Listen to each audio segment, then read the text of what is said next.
नमस्कार। प्रारब्ध पर आप सभी का स्वागत। मैं अवनीश। चैनल आपने सब्सक्राइब किया हुआ है, वीडियोस को लाइक करते हैं, शेयर करते हैं, बहुत बहुत धन्यवाद। बेल आइकन जरूर दबाइए ताकि किसी भी अपलोड की सूचना सीधे आपको मिले। हमारे साथ हैं द अभिषेक तिवारी शो से अभिषेक जी। अभिषेक जी बहुत बहुत स्वागत, नमस्कार। अभिषेक जी, दिल्ली के जंतर मंतर पर एक ड्रामा चल रहा है। हालांकि हमने जन मोर्चा का एक क्रांति देखा था जिसको स्वर्गीय वीपी सिंह ने किया। उसके बाद बहुत अरसे तक भारत में किसी इस तरह के राजनीतिक क्रांति की के दर्शन हुए नहीं। लेकिन उसके बाद फिर अन्ना को गन्ना बना के एक क्रांति का दर्शन हुआ जिसकी उत्पत्ति जो है वो हम साक्षात अरविंद केजरीवाल नाम के एक ऐसे व्यक्ति को देख रहे हैं जिसकी राजनीति भारत विरोधी अपने जन्म काल से रही है और इसीलिए शहरी माओइस्ट कहे गए, जिनको शहरी नक्सली कहा गया। लेकिन अब जंतर मंतर पर जो कुछ भी चल रहा है उसको सहयोग नहीं मिला, समर्थन नहीं मिला, ये तो अब साफ हो गया। लेकिन अब सारी चीजें खुल के सामने आ रही हैं। अब माहौल ये बनाया जा रहा है कि सोनम वांगचुक, जो कि 17 दिन का हो गया है मामला, 1800 लोगों की लिस्ट भी आ गई। न जाने कितने लोगों ने, 1800 लोग साहब हाथ जोड़ के बिल्कुल खड़े हैं सोनम वांगचुक के सामने कि साहब आप भूख हड़ताल खत्म कर दीजिए। नसूरुद्दीन शाह, रत्ना पाठक, अवंती राय, जान द्रेत, जयंती घोष, निवेदिता मेनन और अनुराधा चिनाय जैसे लोग वो जो है दस्तखत कर रहे हैं। और अब इस तरीके का एक सेफ पैसेज तलाशा जा रहा है। लेकिन शक किया गया कि अरविंद केजरीवाल ने ये सारा रचना रची है। अब जबकि 20 तारीख से संसद का मानसून सत्र शुरू है और ये एक बड़ा सत्र होने जा रहा है जिसमें कई बड़े काम ऐसे संभावित हैं कि सरकार ले आ सकती है। तो अब अरविंद केजरीवाल, पहले उन्होंने संजय सिंह को लगाया, फिर उसके बाद उन्होंने वो कौन है उनकी जो दूसरी नेता हैं उनको भेजा और अब खुद जा रहे हैं। संसद सत्र से पहले ये क्या है, किसी तरह के एक तमाशा और साथ में सेफ पैसेज और चिट्ठियां लिखी जा रही हैं। राहुल को बुलाया गया, अखिलेश को बुलाया जा रहा है, थरपति को बुलाया जा रहा है। मतलब अब पूरी तरीके से एक सेफ पैसेज खोजा जा रहा है। क्या ये केवल असफल सेफ पैसेज खोजने का ड्रामा मात्र है या इससे कुछ आगे भी है, क्योंकि संसद का शीतकालीन सत्र सामने। जी। सबसे पहले आपको, आपके सभी दर्शकों को प्रणाम, नमस्कार, जय श्री राम। गालिब साहब के छठे वारिस और उनके आध्यात्मिक गुरु अभिषेक तिवारी का एक शेर है कि वो आए हमारे घर में, वो आए हमारे आंदोलन घर में, ये गांधी की फितरत है। कभी हम गांधी को देखते हैं, कभी हम जेपी को देखते हैं, कभी अन्ना को देखते हैं, और अब अभिजीत दिपके इनकी पैदाइश है। मतलब आप देखिए कि अब स्थिति इतनी गंभीर हो गई है सर कि आपके दर्शक इस बात को समझे कि आज जिन मुद्दों पर अभिजीत दिपके, सौरभ दास, आरफा खानम शेरवानी, ये लोग, वहां पर बिरयानी बट रही है, फ्रूट चाट बिक रहा है, सुबह से आइसक्रीम बट रही है, फिर भी 150 लोग नहीं जुट रहे हैं। प्रॉब्लम सोनम वांगचुक के आंदोलन करने की क्षमता में नहीं है। आंदोलनकारी उपवास करने में ये लोग एक्सपर्ट रहे हैं, ठीक है, लेकिन इस देश की जनता वो सच जान गई है। सत्य तो ये है कि इस देश में आज के समय गांधी भी आकर के इस वक्त आंदोलन कर रहे होते तो 150 लोग ही होते, 150 लोग ही होते, क्योंकि आंदोलनों से जो लोग निकले उनका हमें सत्य देखना होगा। अंग्रेज को भगाना था तो एक फिर भी कलेक्टिव पावर थी, मगर उससे निकला कौन? और कांग्रेस पार्टी के उस आंदोलन के बाद, भारत के विभाजन के बाद जिन लोगों ने सत्ता की प्राप्ति की, सत्ता के सुख में रहे, उनके अलावे किसका भला हुआ? फिर आते हैं जेपी आंदोलन, मुलायम सिंह यादव निकले, लालू प्रसाद यादव निकले, रविशंकर प्रसाद निकले, सुनील ये जो बीजेपी के थे, सुशील मोदी निकले। परंतु इसके अलावा आम आदमी का क्या और आम जनता का क्या? इनफैक्ट मैं हिस्टोरिकली ये बात साबित करता हूं कि वो जो स्टूडेंट आंदोलन के नाम पर जेपी आंदोलन हुआ, उसके बाद बिहार, उत्तर प्रदेश और अन्य स्टेट्स में पहली बार सरकारी कॉलेज में, सरकारी विद्यालयों में खुल करके कॉपी कलम रख करके चोरी कराई गई और उससे जो आगे स्टूडेंट्स निकले वो विशुद्ध जाति की और समाजवाद की राजनीति के नाम पे इन्होंने भारत के एजुकेशन सिस्टम को बर्बाद किया। इसका मैं रिटर्न गारंटी देता हूं। लोग उस समय की स्थिति, जो मेरे से पुराने लोग हैं वो पढ़े, मैं आज के संदर्भ में उसको तुलनात्मक रूप से बता रहा हूं। तो बर्बादी हुई। इसके बाद आया अन्ना, इंडिया अगेंस्ट करप्शन। करप्शन के नाम पर आए अरविंद केजरीवाल। सर, अरविंद केजरीवाल, मनीष सिसोदिया जेल ही गए करप्शन के नाम पर। जिन जिन मुद्दों पर इन्होंने गडकरी जी को, कपिल सिब्बल को, कांग्रेस की मुख्यमंत्री रही शीला दीक्षित जी को घेरा, वो सारे मुद्दे इन्होंने उन सारे मुद्दों पे इन्होंने खुद काम किया। तो अब अभिजीत दिपके जैसा आदमी जो खुद कह रहा है मैं 5 घंटे भूखे नहीं रह सकता, इनका कार्यक्रम शुरू हुआ कि भैया धर्मेंद्र प्रधान से इस्तीफा लेंगे और पहुंच गए हर बुत गिराए जाएंगे, बस नाम रहेगा अल्लाह का। फिर उसके बाद पहुंच गए उमर खालिद और शर्जील इमाम पर। तो भाई आपके साथ जनता जुड़ेगी कैसे? ये तो गनीमत है कि कुछ पत्रकार फिर भी इस देश में बात कर रहे हैं। असल में होना तो ये चाहिए था कि आपको कोई उल्टा घुमाता और पृष्ठ भाग पर, मैं इस बात को बहुत गंभीरता से कह रहा हूं, इनको घुमाता और इनके पृष्ठ भाग पर लात मारता। लेकिन पता है मोदी जी को कि साला ऐसा किया तो नेता बन जाएगा। भारत में अब नेता बनने की यही क्वालिटी है कि मोदी जी ने मेरे पृष्ठभाग पर लात मारा, मुझे सपोर्ट करो, और एक पूरी की पूरी कौम उसके पीछे लग जाती है कि नहीं नहीं नहीं भैया, डेमोक्रेसी अंडर थ्रेट है। तो इस देश की अब नेताओं की क्वालिफिकेशन ये है कि वो पृष्ठभाग पर लात खा करके नेता बनना चाहते हैं। तो बड़ा शर्मनाक है भारत के लिए। अब अगर आंदोलन करना है तो आप 17 दिन भूखे रहिए, 20 दिन रहिए, महीने भर रहिए, आप बनिए भगत सिंह। भगत सिंह नहीं कहने गए थे किसी को कि मेरा आंदोलन तोड़वा दो, कभी नहीं कहने गए थे। तो फिर इस प्रकार की अब बातें क्यों?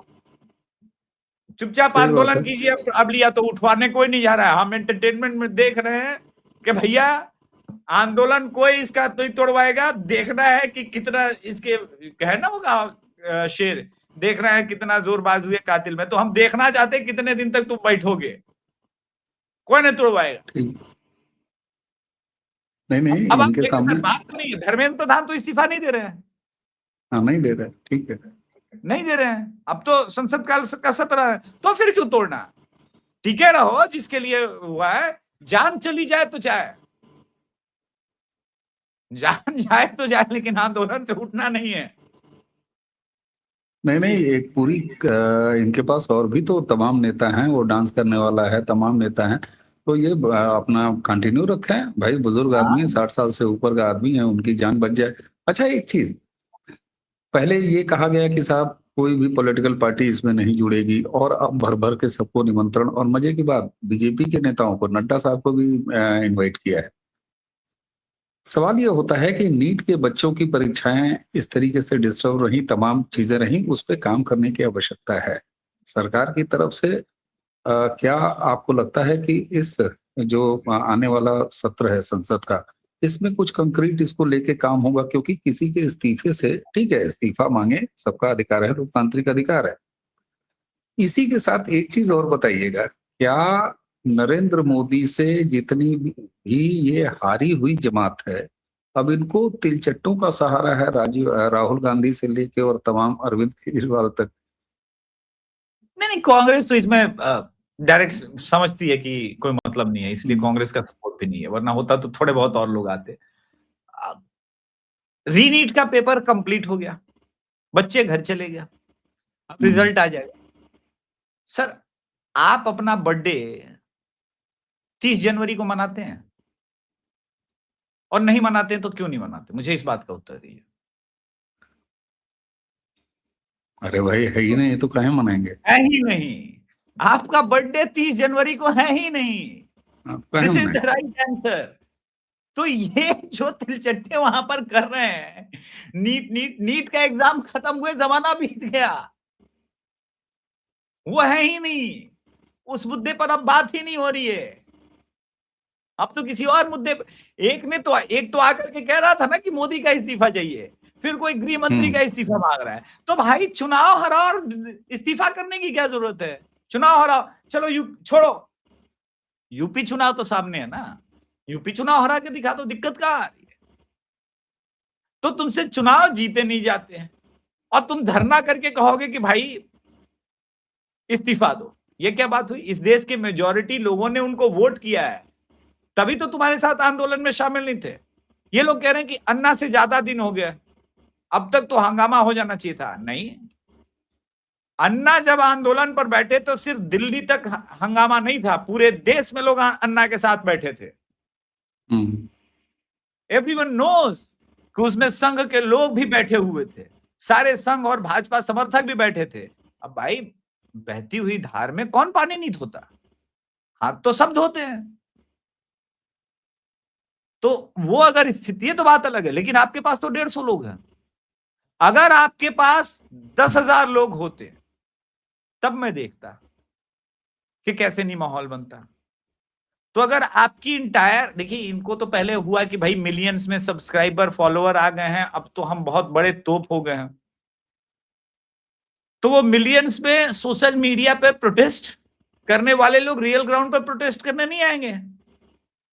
आपको पता है सर, मैं हर साल कवर लेकर के जाता हूं, धूप में, गर्मी में, बरसात में, सावन महीना जो बात है, इस साल भी जाऊंगा। मैं 40 डिग्री तापमान में भी मैं आराम से बैठ सकता हूं, हमको कोल्ड ड्रिंक पीने की भी जरूरत नहीं है, हमको कोई दिक्कत नहीं है। ये जो सुपर एलीट क्लास बन के यूएस रिटर्न आए हुए एक डांसर हैं और एक अंग्रेज की औलाद जो है, जो एक पंखा झालने वाला एडिशनल रखे रखे थे, इनसे प्रोटेस्ट नहीं होगा। इनके पास ना कोई अपना विजन है, न इन्होंने कुछ भारत के बारे में जाना है, न इनको भारत के बारे में पता है। प्रोटेस्ट करा सकता है संघ, बिना संघ के प्रोटेस्ट संभव नहीं। एक बात बताइए सर, 2 प्रोटेस्ट की बात आपने की, अन्ना आंदोलन और जेपी आंदोलन। जेपी आंदोलन की शुरुआत में अटल बिहारी वाजपेयी जी की जो सबसे आइकॉनिक और ऐतिहासिक रैली रही है, यही 1977 वाली रही है ना, पटना में गांधी मैदान में, जब लोग बारिश में अटल बिहारी वाजपेयी को, बरसात में 3.5 लाख लोग उस जमाने में 1.5 घंटे तक अटल बिहारी वाजपेयी को सुनते रहे। बिना संघ के सपोर्ट के जेपी आंदोलन भी संभव नहीं होता, और उस वक्त तो संघ और लेफ्ट दोनों साथ थी। यहां जो पॉलिटिकल पार्टी, यहां जिस पॉलिटिकल पार्टी का साथ है इनके पास अरविंद केजरीवाल, वो दिल्ली में हारे हुए, उनके पास दिल्ली में सपोर्ट है नहीं। अब पंजाब में सपोर्ट का स्थिति आपको पता चल ही रहा है। पंजाब में इनसे जो चूक हो गई है रणनीतिक, और मैं कह रहा हूं कि रणनीतिक चूक नहीं है, वो एक अलग स्टोरी होगी पंजाब पर, हम अगर करें आधा घंटा का, क्योंकि मैं जिस दृष्टिकोण से देख रहा हूं उस दृष्टिकोण को कोई देखना नहीं चाह रहा है। पंजाब में एक्सपेक्टेड लाइन पर खेल चल रहा है, तो आप फंसे हुए हैं, कहां से आएगी फिर? कैडर नहीं है ना, ठीक बात। किसी भी आंदोलन को सफल कैडर बनाता है।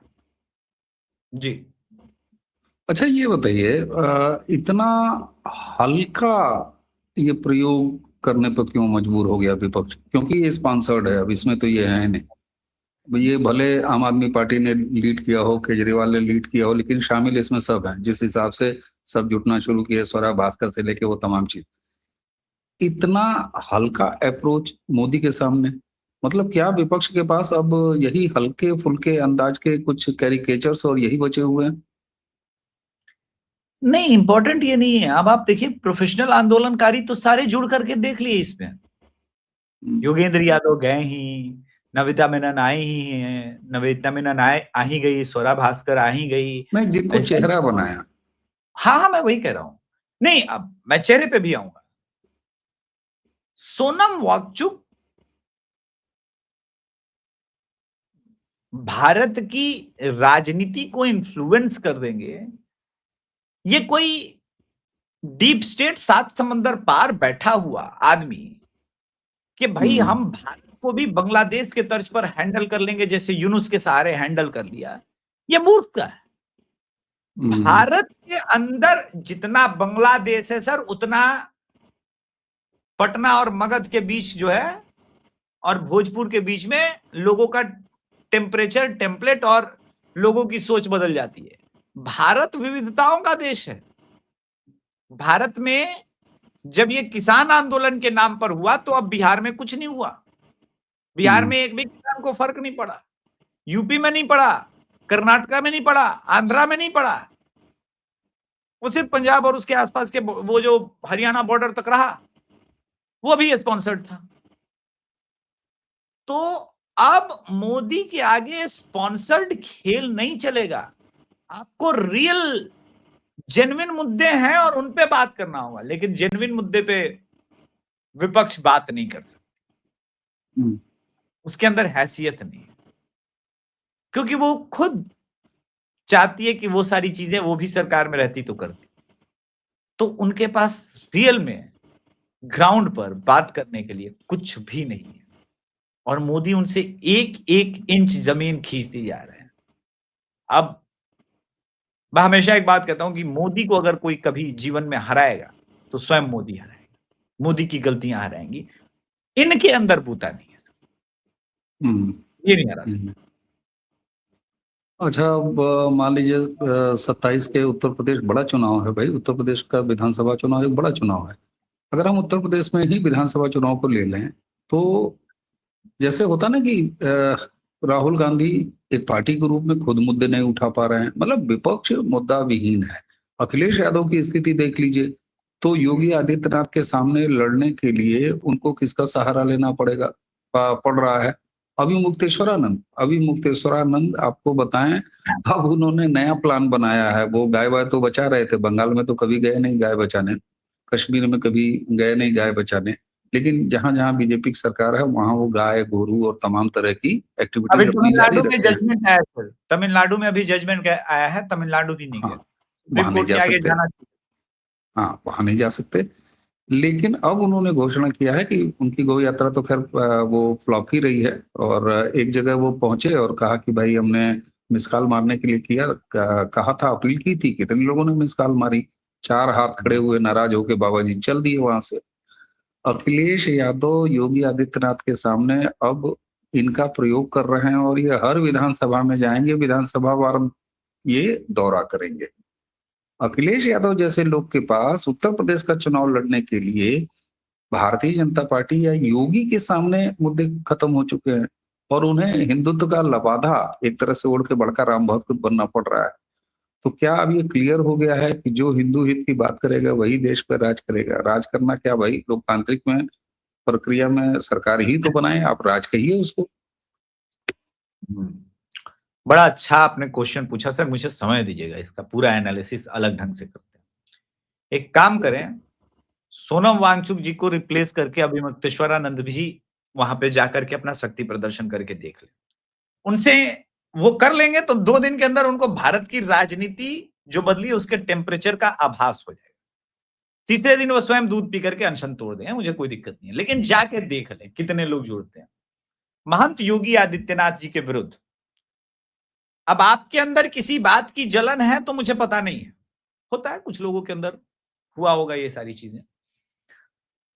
देखिए सर, अखिलेश यादव की समस्या क्या है उसको मैं बताऊं। आप बिहार चुनाव कवर कर रहे थे, बिहार उत्तर प्रदेश से आधा है, लेकिन बिहार की राजनीति 4 महीने पहले जबरदस्त गर्म हो गई थी। आप देखिए, ये अब मान के चलिए जुलाई एंड है, अगस्त, सितंबर, अक्टूबर, नवंबर, दिसंबर, जनवरी, फरवरी, यानी सितंबर आते आते राजनीति उत्तर प्रदेश की उफान पर होनी चाहिए। अभी तक अखिलेश यादव की कोई कार्यकारिणी बैठक हुई, एक फॉर्मल रैली हुई, इनसे अच्छी तो बीएसपी है, कम से कम तैयारी नजर तो आ रही है, एक रैली भी कर ली। बीजेपी ने अपना कार्यकारिणी बैठक भी कर लिया, लोगों को नियुक्ति भी कर ली। और एक छोटा सा और ब्रेक कर दें, अभी कुछ दिन पहले कुछ सपोले पत्रकार जो हैं माइनियो गोदी वाला। तो माइनो गोदी पत्रकार जो हैं वो कह रहे थे देखिए नितिन नवीन आया और पहला गुलदस्ता केशव प्रसाद मौर्य से लिया। अरे मूर्खों, आगे वो खड़े थे तो उन्हीं से लेंगे, पीछे योगी जी से भी लिया, उसके बाद ब्रजेश पाठक जी से भी लिया। उनका स्टेटमेंट नहीं सुना। उन्होंने कहा कि देश में मोदी और उत्तर प्रदेश में योगी का युग है और केशव प्रसाद मौर्य और मोदी योगी को एक मंच पर खड़ा करने का श्रेय देना पड़ेगा नितिन नवीन को। ये उनकी कार्यकुशलता बताती है। लेकिन फिर वही बात है सर कि अब रोज सुबह आदत हो गई है कि भाई जब तक एक बार शो में बता ना दे कि बस योगी जी जाने वाले हैं, तब तक उनका और उनके दर्शकों का पानी नहीं पचता। उत्तर प्रदेश तो चुनाव तब जीतेंगे ना अखिलेश यादव जब वो योगी जी से लड़ेंगे। आपके दर्शक गूगल करें, ट्विटर पर जाएं, उनकी सुबह और शाम लड़ाई तो ओम प्रकाश राजभर से हो रही है। अरे चचवा तो दौड़ा के रखे हुए हैं सुबह सुबह। हाँ, बहुत अच्छी बात है। तो अवनीश सर, मान लीजिए आपका कोई शत्रु है और वो रोज मेरे से उलझा हुआ है, तो आपसे कैसे जीतेगा? पहले हमसे पार पाएगा तब तो जीतेगा। तो मुख्यमंत्री हैं के दावेदार है तो मुख्यमंत्री से लड़ना था हर बात से। वो हर बात सुबह शाम जो है वो ओम प्रकाश राजभर से उलझ रहे हैं। उसका भी कारण है। यूपी चुनाव ने में बीजेपी और संघ का मानना है कि योगी जी देख लेंगे अकेले, योगी जी को देखने दिया जाए। यूपी चुनाव का भार योगी जी के कंधे पे वैसे ही डालने वाली है बीजेपी जैसे हेमंत बिश्व शर्मा के ऊपर असम का डाल लिया था, क्योंकि भाजपा का एंटायर बीजेपी का फोकस पंजाब है। तो मोदी जी भी कम टाइम देंगे, अमित शाह भी कम टाइम देंगे और संघ के लोग भी उत्तर प्रदेश में इस बार कम टाइम देंगे। ये वास्तविकता, इस बात को जान लिया जाए। तो योगी जी अपनी टीम तैयार कर रहे हैं। उस टीम में केशव प्रसाद मौर्य से लेके सबको ही है और अध्यक्ष महोदय भी जानते हैं कि भाई इस टीम में अब एनडीए को बढ़ा के ये करना पड़ेगा। ठीक बात। क्योंकि नाक का सवाल बना लिया है अमित शाह ने, क्योंकि उनको पता है कि भाई हमको नारकोटिक्स पे ऐड करना है। और जो लोग सोच रहे हैं ना सर, मैं एक हिंट देके जा रहा हूं, जो लोग सोच रहे हैं ना कि सतलुज फिल्म 2 दिन बाद हटा करके बीजेपी ने बड़ी गलती कर दी, ये वेल कैलकुलेटेड चीज है। उन्हें पता था कि जैसे हटेगा वैसे ही अकाली और आम आदमी पार्टी वाले एक एक घर में जाकर के इस फिल्म को दिखाएंगे और वहीं से हिंदुओं के ऊपर अत्याचार का विमर्श हम शुरू कर पाएंगे कि देखो ये विमर्श होना चाहिए। थैंक यू बोलिए। राजनीति ऐसे ही होती है, राजनीति शून्य में नहीं होती। आज पहली बार 1984 के बाद मैं देख रहा हूं पंजाब की राजनीति में नवनीत सिंह बिट्टू खुल करके बोल रहे हैं हिंदुओं शर्म करो, तुम्हारे इतने लोग मार दिए गए, तुम लोग उठ नहीं रहे हो। राइट। पहली बार उस पॉलिटिक्स को अलग आयाम दिया जा रहा है। इंतजार कीजिए 1-1.5 महीने, कुछ और कांग्रेस के पुराने कद्दावर नेता बीजेपी में आने वाले हैं और पूरे पंजाब इलेक्शन का हवा बदलने वाला है। जी बिल्कुल बिल्कुल। हमने तो आप अपने यहाँ 11 बजे का वीडियो इसी पे किया है पंजाब पे, और बड़े संकेत आ रहे हैं, बहुत जल्द आ रहे हैं। और जो सोशल इंजीनियरिंग वो पंजाब में खेल रही है भारतीय जनता पार्टी, उसका काट निकालना जरा बड़ा मुश्किल है इस बार। और सतलुज तो बैकफायर किया, उल्टा लाभ इसका भारतीय जनता पार्टी ने। हिंदू प्रताड़ना, इसका विमर्श अब एक पूरी सशक्त तरीके से पंजाब में खड़ा हो गया है। अच्छा, जरा सा इन तिलचट्टों पर चलते चलते बात करें। मानसून सत्र से पहले आपको किस तरह के किसी ड्रामे या हंगामे की उम्मीद है? क्या कुछ ये कर सकते हैं, असहज स्थिति पैदा कर सकते हैं? और दूसरी चीज, जनता का सहयोग, जनता का ध्यान जब नहीं मिल रहा तो इस तरह के तमाशे करके ये क्या मतलब, ये किस तरह के सुख की प्राप्ति करने के प्रयास हैं विपक्ष द्वारा? सर, जब भी मानसून सत्र आता था तो कुछ ना कुछ एक बड़ा मुद्दा आ जाता था। ये पहला मानसून सत्र मैं देख रहा हूं और मैं कंटिन्यूअस बता रहा हूं 2015 से सर। अवार्ड वापसी से लेके सब कुछ मानसून सत्र के ही टाइम शुरू हुआ था, आपको याद होगा। ये पहला मानसून सत्र है जहां पे विपक्ष मुद्दा विहीन है सर। एक बंगाल ने उनके पूरे थॉट प्रोसेस को कुचल दिया है। केजरीवाल हिंदू के सुप्रीम लीडर बनना चाहते हैं, कह रहे हैं सच्ची सनातनी पार्टी है। सच्ची सनातनी पार्टी ये टर्म यूज किया है। हाँ, अरे इसी बीच मैं आपको एक अपडेट दे दूं, मथुरा कार सेवा होने की कुछ आवाजें सुन रही, 2-3 संगठन कह रहे हैं कि हम मथुरा में कार सेवा करेंगे। तो कौन कितना बड़ा हिंदू है उनका टेस्ट होने वाला है। तो बड़ा मुश्किल है कि मानसून सत्र में ये कुछ कर पाएंगे, नंबर भी राहुल नहीं है। नहीं, जी राहुल अभी लौट के आए हैं। हर बार वो बाहर से कुछ आते हैं तो एनर्जी लेके आते हैं, मतलब इस बार वो भी खाली हाथ आए हैं, लौटे हैं, ऐसा लग रहा है क्या? हाँ, बिल्कुल ऐसा लग रहा है, लग ही नहीं रहा है, हमको तो लग रहा है इस बार डांट खाने गए थे। हाँ, इस बार एनर्जी नहीं, इस बार डांट खा के आए हैं। बोले नालायक, हद कर दियो साला। रियल लाइफ में जितना बैकिंग तुमको मिला है, किसी को भी मिला होता तो वो भी एक सही बार रेस बात, में थर्ड फोर्थ तो आ ही जाता। तुम जहां एकदम से सही। शुरू होते वहीं पे रहते हो। राहुल गांधी और कांग्रेस का भला तब तक नहीं हो सकता है जब तक कांग्रेस जेन्युइन मुद्दों पर बात ना करे। आप एक बात देखते हैं हम्म, सर, भाजपा का विरोध कौन करता है? भाजपा समर्थक खुद भाजपा की नीतियों का क्रिटिसाइज करके विपक्ष के उस स्कोप को खत्म करते हैं। हाँ जो वो तो लोग कहते हमेशा हैं फर्स्ट आए रहते। आप देखो ना, एथेनॉल के मुद्दे पे तो भाजपा समर्थक ही विरोध कर रहे थे ना, या कर रहे हैं, तो आप तो कर नहीं रहे हो, तो आपके पास कोई क्यों जाएगा? वो अपना मुद्दा, जिसने उसको वोट दिया वही आपस में सलट ले रहा है, आपकी आवश्यकता है नहीं। तो भाजपा समर्थकों ने एक और चीज खत्म किया है, उसने विपक्ष के स्थान को ही खत्म कर दिया, बोला पक्ष भी हम ही विपक्ष भी हम, और बताओ क्या करना है। ठीक बात, एकदम ठीक बात। हालांकि गडकरी साहब ने एथेनॉल वाले पे जो है वो बिहार वाले मनीष कश्यप को नाप दिया है, दो दो को और नाप दिया है, तो मुकदमेबाजी हो गई है। खैर, तो दर्शकों, ये तो सही बात है कि मोदी से लड़ने, राजनीतिक रूप से लड़ने, डंडा लेके नहीं। हालांकि राहुल गांधी तो डंडा मारने की भी तमन्ना रखते हैं, उन्होंने खुले कहा ही है कि मोदी को डंडे पड़ेंगे।